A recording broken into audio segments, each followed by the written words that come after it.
국제금융의 세 가지 선택에서 우리는 미국의 경우처럼 자본 이동이나 독립적인 통화 정책은 가능하지만 실질적으로 고정 환율제를 포기해야 되는 그런 경우가 있는가 하면은 홍콩의 경우처럼 자유로운 자본 이동과 고정 환율제를 유지하지만 독립적인 통화 정책을 포기해야 되는 경우도 있고, 세 번째 중국의 경우처럼 자본의 국제적인 이동을 제한하고 이 환율을 고정시키고 독립적인 통화 정책을 시행하는 그런 케이스가 있다는 거예요. 그러면 결국은 각 국가는 자신들에게 어떤 것을 수용하고 어떤 것을 포기해야 되는가, 이 문제를 선택을 해야 되는데, 우리가 그 세 가지 선택에 대해서 세 가지 질문을 우리가 할 수 있어요. 첫 번째 선택 1. 선택 1은 우리가 미국의 경우로서 과연 환율 변동을 수용할 수 있는가, 우리가 그런 얘기를 할 수 있겠고, 두 번째 선택 2, 여기 홍콩의 경우죠. 선택 2는 국내 경제 안정화를 위해서 독립적인 통화 정책을 포기할 수 있는가. 선택 3, 중국의 경우죠. 중국의 경우에는 일반인들의 국제 자본시장 참여를 제한할 수 있는가. 이런 세 가지 선택을 각국별로 우리가 이야기를 할 수 있겠고, 불가능한 삼위일체에 따르면 어느 나라도 이 세 가지 선택 중에서 하나는 피할 수 없다 하는 얘기를 우리가 할 수가 있겠어요. 자, 그래서 우리가 이 삼위일체, 그러니까 불가능한 삼위일체가 불가능하다는 거죠. 하지만 이 국제금융의 선제 태길에서는 우리가 미국, 홍콩, 중국 그 세 가지 케이스를 우리가 보면서 그 세 가지 중에서 적어도 하나는 포기할 수밖에 없다 하는 그런 얘기를 우리가 할 수가 있겠어요. 자, 그러면 우리가 이제 단기에서 장기로의 이전을 우리가 보겠는데, 단기에서 장기로의 이전을 우리가 본다면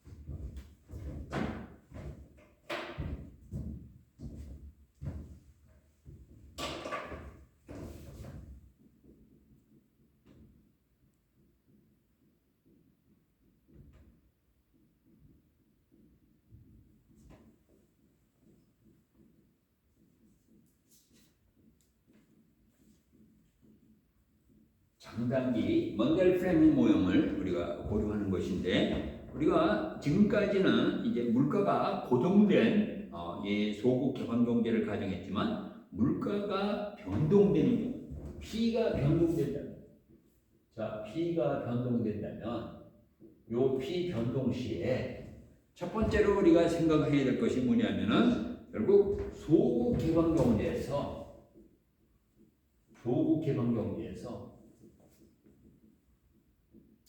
총수요 곡선, AD 곡선이 어떻게 도출되느냐. AD 곡선이 어떻게 도출되느냐.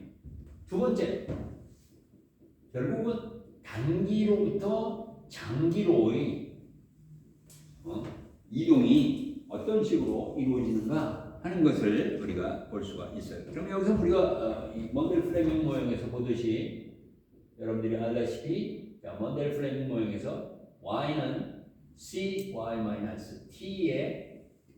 ir 스타 플러스 g nx, 그 다음에 우리가 이제 장기까지 고려해야 되니까 다시 실질 환율로 돌아가서 q라고 우리가 얘기를 하고, 그것을 우리는 여러분들이 알지만 RS 곡선이다 라고 이야기를 할 수 있어요. 그래서 재화 시장의 균형을 나타내는 그런 식이 바로 이 식이고, 두 번째는 P분의 M은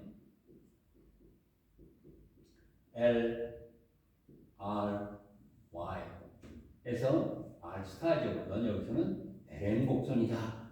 그렇게 이야기를 할 수가 있겠어요. 그래서 여기서 우리가 Q는 지난번에 요 Q와 E에 관한 관계에서 P 스타 이렇게 우리가 이야기를 할 수가 있겠고, NX는 이제 명목 아니라 실제 환율의 함수로서 제가 얘기하는데, 자 여기서 먼저 총 수요 곡선이 도출되는가? AD 곡선이 어떻게 도출되는가? AD 곡선이 도출되는 그 과정을 우리가 한번 살펴보도록 하자. 그러면 두 가지 그래프를 그려서, 하나는 왼쪽의 케이스는 Q와 Y 간의 관계예요.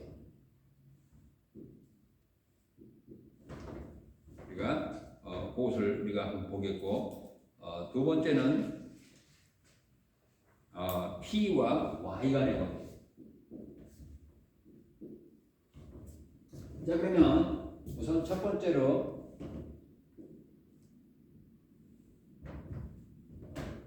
IS 곡선, 자 LM 곡선.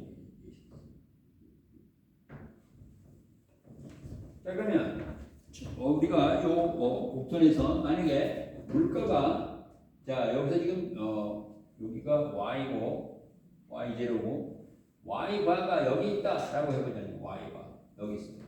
그래서 이 완전 고용 소득 모든 생산 요소를 다 투입했을 때 나올 수 있는 최대 소득, 우리가 잠재 소득이라고 얘기하고 완전 고용 소득이라고 얘기하는데, 여기서 지금 물가가 P0일 때는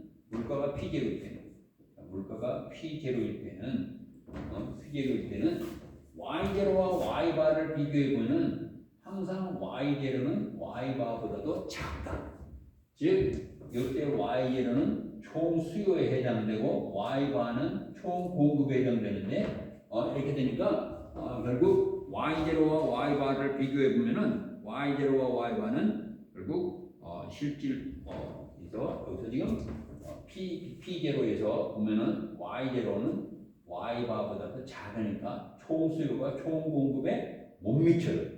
그러면 초과 공급이 되니까 초과 공급이 됨에 따라서 물가가 하락해요.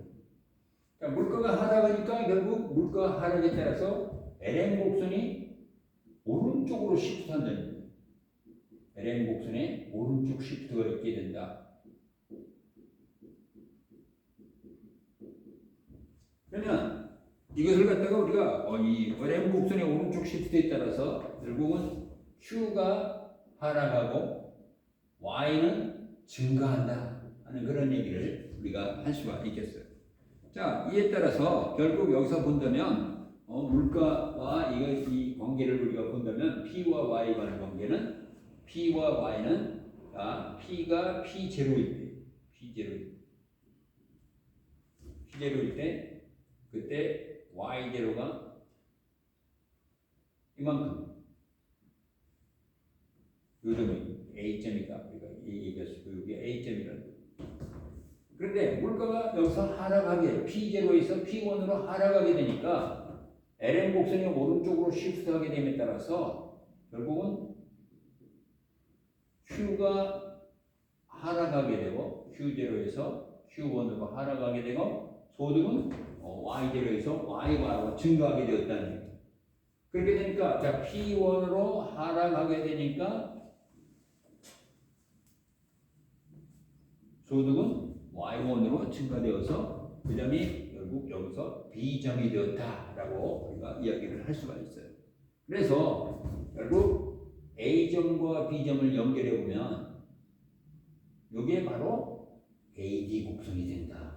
그러니까 물가 하락하게 됨에 따라서 물가 하락에 따라서 결국 수요가 지출 국민 소득이 증가되었다. 그러니까 P와 Y가 항상 반비례 관계에 있다 하는 얘기를 우리가 여기서 할 수가 있겠어요. 그래서 LM 곡선이 오른쪽으로 시프트됨에 따라서 균형 소득이 증가되었다라고 얘기할 수 있겠고, 결국 우리는 우하향하는 총 수요 곡선이다. AD 곡선이다.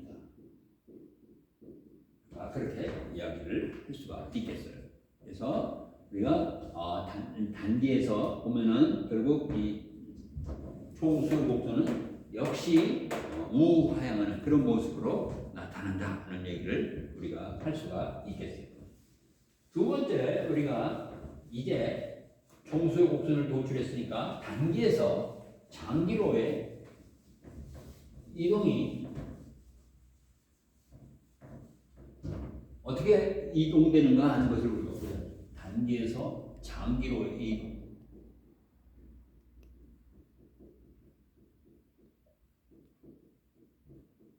장기로의 이전을 우리가 한번 살펴보도록 하자. 그래서 그때 단기 균형과 장기 균형을 우리가 보겠는데, 자, 우리가 Q와 Y 간의 관계.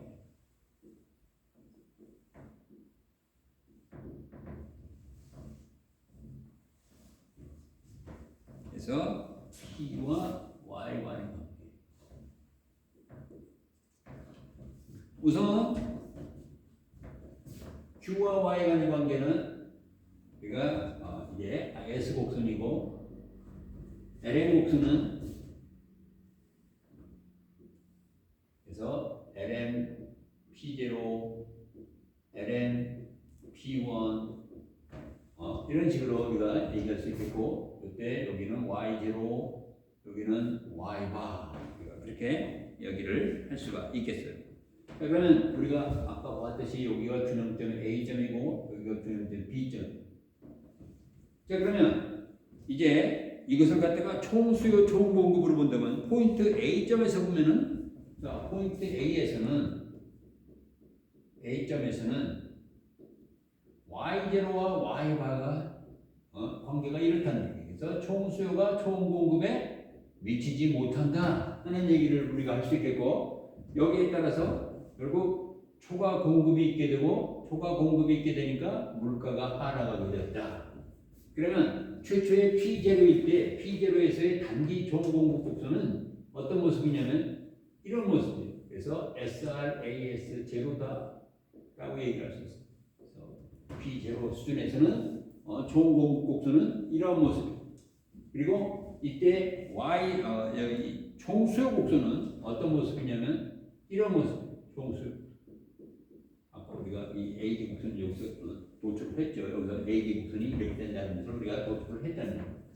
자, 그런데 P가 하락하게 되니까 P가 하락하게 됐어요. 그래서 P가 하락하게 되니까 SRAS 곡선이 SRAS 1으로 됐어요. 그래서 P가 하락하게 됨에 따라서 물가가 하락하게 되니까 물가 하락에 따라서 LM 곡선이 오른쪽 시프트가 있게 되고, LM의 오른쪽 시프트가 있게 되니까 이에 따라서 여기서 Q가 자 하락하게 됐다. 우리가 그렇게 얘기할 수 있죠. Q가 하락하게 됐다. 그래서 Q0에서 Q1으로 하락하게 됐다 하고 얘기를 할 수 있겠고, Q가 하락하게 되니까 이 Q가 하락한다는 얘기는 결국 무슨 얘기예요? P가 상승한다는 얘기. P가 상승한다. 응? P가 상승한다 하는 얘기를 할 수가 있겠고, P가 상승하게 되니까 여기서 지금 LM 곡선의 오른쪽 시프트에 따라서 우리가 Q가 하락하게 되니까 Q가 하락하게 되니까 P가 하락하게 되죠. P가 하락. 자, P가 하락하게 되니까 결국 P 하락에 따라서 결국 NX가 물가가 하락하게 되니까 수출이 증가하고 수입은 감소하죠. 그러니까 NX가 증가한다는 얘기를 할 수 있겠고, NX가 증가하니까 이 NX 증가에 따라서 이제 균형점이 이제 오히려 B점으로 간다. 그렇게 얘기할 수 있어요. Y가 증가하니까 이게 균형점이 which is to the point B. 이렇게 됩니다. 그래서 균형점이 A점에서 B점으로 간다. 이렇게 얘기할 수 있어요. 그래서 이 B점에서 보면은 자 장기적으로는 결국은 여기서 이 B점을 통과하는 장기 총공급 곡선은 어떤 모습이냐면 이런 모습이에요. 그래서 LRAS 곡선이 이렇게 된다. 그래서 여기가 Y바고 여기가 Y0다. 그렇게 여기를 할 수가 있겠습니다. 그래서 여기서 중요한 것은 자 LN 곡선이 오른쪽 시프트에 따라서 LN 곡선이 오른쪽 시프트에 따라서 Q가 하락했어요. 자 실질 환율이 하락했다는 얘기는 아까 우리가 이 Q가 이 P의 P 스타 이렇게 되었어요. 그럼 여기서 자 P가 여기서 지금 E가 Q가 하락하게 됐다는 얘기는 Q가 하락하게 됐냐면 여기서 지금 E가 하락하게 됐다는 얘기죠. E가 하락한다는 얘기는 결국 무슨 얘기예요? 물가가 하락했다는 얘기예요. Q가 하락했다는 얘기는 P도 하락한다는 얘기예요. P가 하락했다. 자, P가 하락하니까 P가 하락하게 됨에 따라서 수출이 국내 물가가 하락하게 되니까 수출 경쟁력이 대외 경쟁력이 향상되어서 수출이 잘 되고 수입이 감소해서 순수출이 증가했다. 순수출이 증가하니까 소득도 증가한다.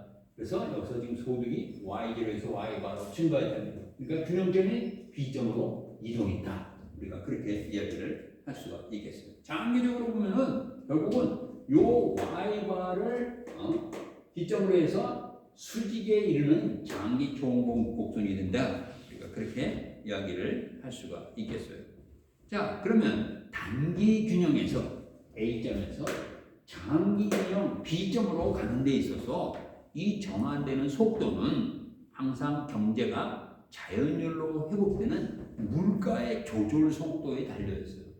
물가가 어떻게 빨리 조절되느냐 아니면 물가가 천천히 조절되느냐에 따라서 결국 이 A점에서 B점으로 가는 그 속도가 의존하게 된다 하는 그런 얘기를 우리가 할 수가 있겠어요. 자, 어쨌든 간에 우리가 여기서 요 얘기는 요 정도로 마치고 그 다음에 우리가 긴축 통화 정책의 과정을 우리가 한번 보죠. 메커니즘을 우리가 보도록 하죠. 노트에서 긴축 통화 정책의 과정을 우리가 본다면 우리가 폐쇄 경제 하에서는 어떻게 되느냐? 자, 첫 번째 폐쇄 경제 하에서 closed economy.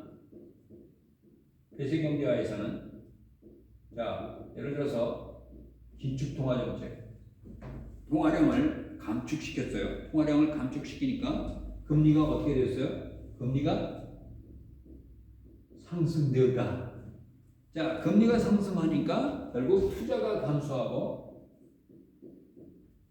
감소하니까 소득이 감소했다. 그래서 결국 긴축 통화 정책이 있게 된 경우는 소득이 감소되는데 이러한 과정을 거친다. 그 다음에 소규모 개방 경제 하에서는 이게 어떻게 되는가? 자, 긴축 통화 정책이니까 MS는 감소해요. 자, MS가 감소하면은 환율이 어떻게 되죠? 여기서 지금 MS가 감소할 때 환율이 오히려 상승하는, 여기서 아까 MS가 증가했기 때문에 환율이 여기서 지금 하락했는데 그 거꾸로 환율이 상승한다는 얘기. 환율이 상승한다. 자, 환율이 상승하니까 여기서 P는 어떻게 될까요? 오히려 상승합니다. 자, P가 상승하게 되니까 NX는 감소하고, NX는 감소하니까 Y는 오히려 증가, Y는 오히려 감소한다 하는 그런 얘기를 우리가 할 수 있다. 그죠? 그래서 자, NS가 감소하게 될 때 긴축 통화 정책을 쓸 때는 Y가 감소하는 것은 얼마든지 있을 수 있는 일이지만 그 과정이 다르네. 폐쇄 경제화에서는 MS 감소, 금리 인상, 투자 감소, Y 감소로 이어지는데 소규모 개방 경제에서는 긴축 통화 정책을 쓸 때는 오히려 Q가 증가하고 P가 상승해서 NX가 감소하고 Y가 감소하는 그러한 메커니즘을 거치게 된다는 것, 그것을 우리가 알아야 되겠어요. 자, 우리는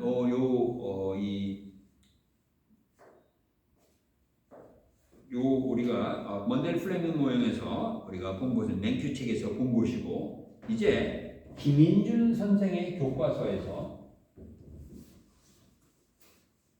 부교재로 우리가 잠시 사용한다고 했던 김인준 선생의 교과서에 있는 이 먼델 플레밍 모형을 여러분들에게 잠깐 소개를 하도록 하겠어요. 그러면 이 내용은 김인준 이영섭 교과서의 국제경제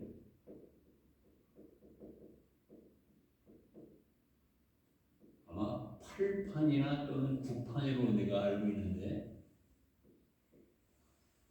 국제경제는 다산에서 나온 책이에요. 거기에 나와 있는 것을 여러분들에게 다산 출판사에서 나온 책을 소개하는 것을 우리가 여기서는 뭐냐면은 자본 이동과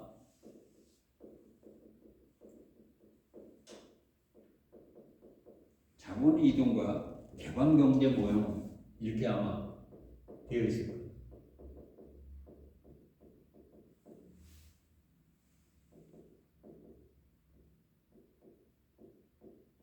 여기도 먼델 플래닝 모형.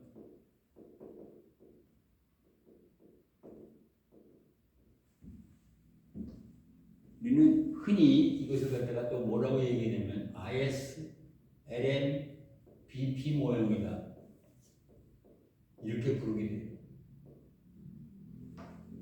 그러면 우리가 이것을 잠깐 보도록 하자는 얘기예요. 여기서는 케인즈의 ISLN 모형을 갖다가 개방 경제로 확장한 모형인데 여기서는 국제 수지도 자본 이동을 고려한 종합 수지 균형을 고려한 모형이다. 우리가 그렇게 이야기를 할 수가 있겠어요.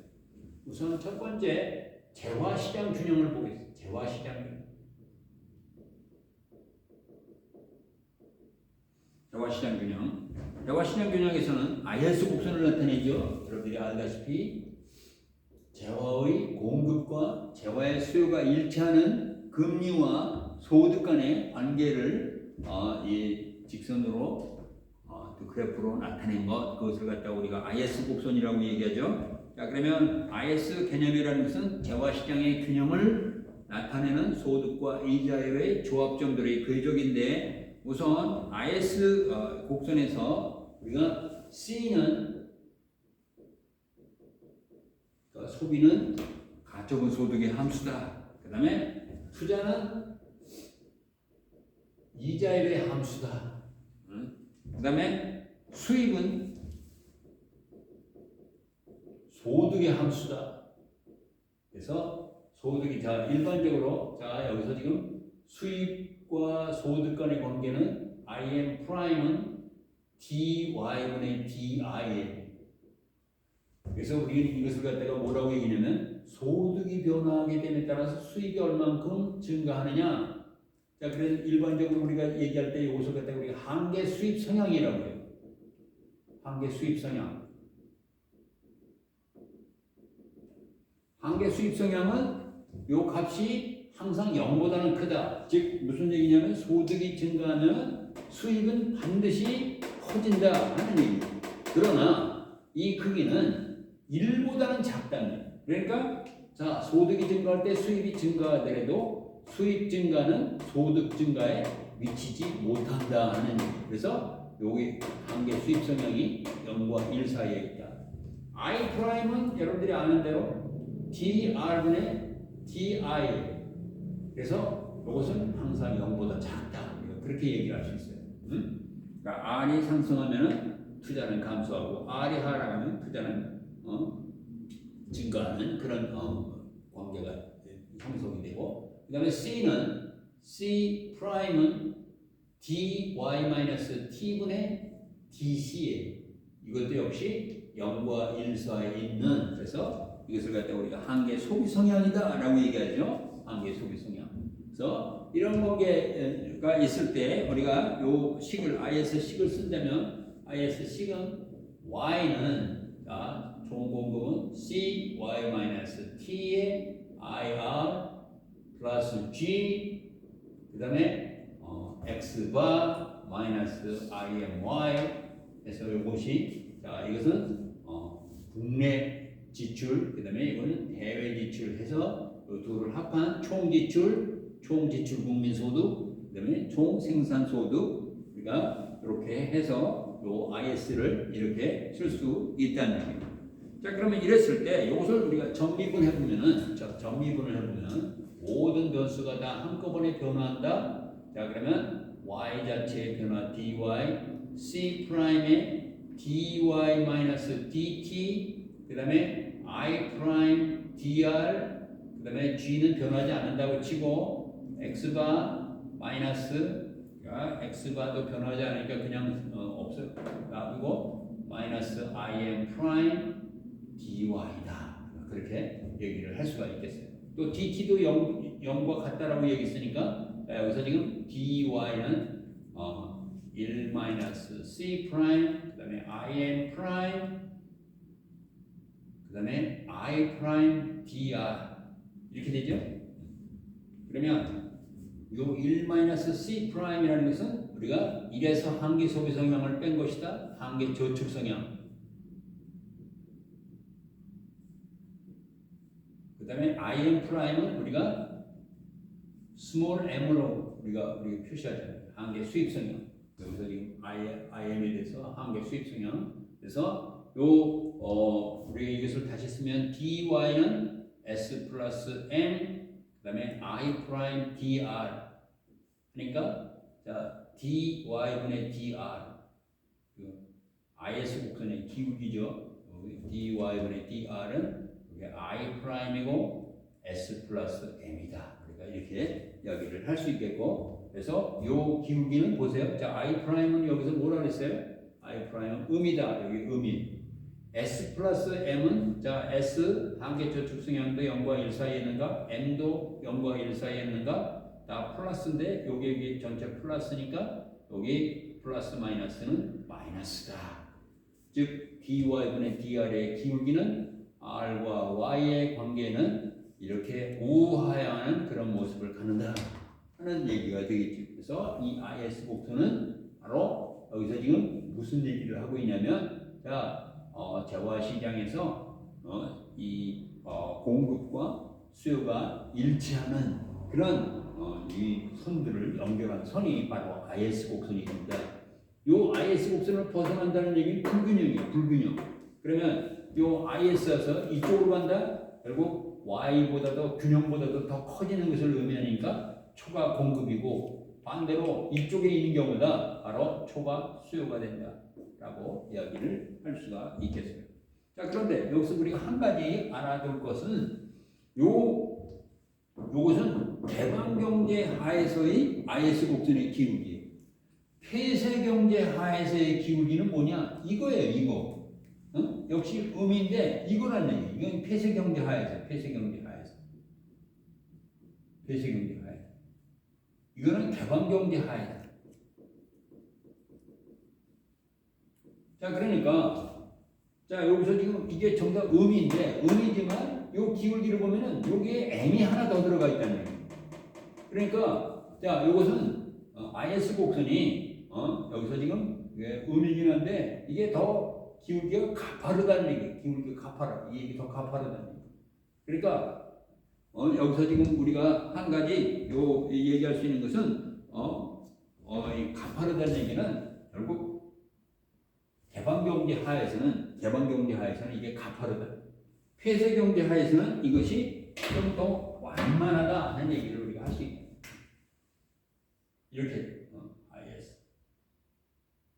그래서 요 클로즈드 이코노미, CL은 클로즈드 이코노미, OP는 오픈 이코노미. 그래서 폐쇄경제 하에서는 이렇게 완만한 모형의 IS 곡선, 개방경제 하에서는 그것이 좀 더 가파른 모형의 IS 곡선이 된다 하는 얘기를 우리가 여기서 할 수가 있겠어요. 자, 오늘은 여기까지 하겠어요. 마치겠어요. 수고했습니다.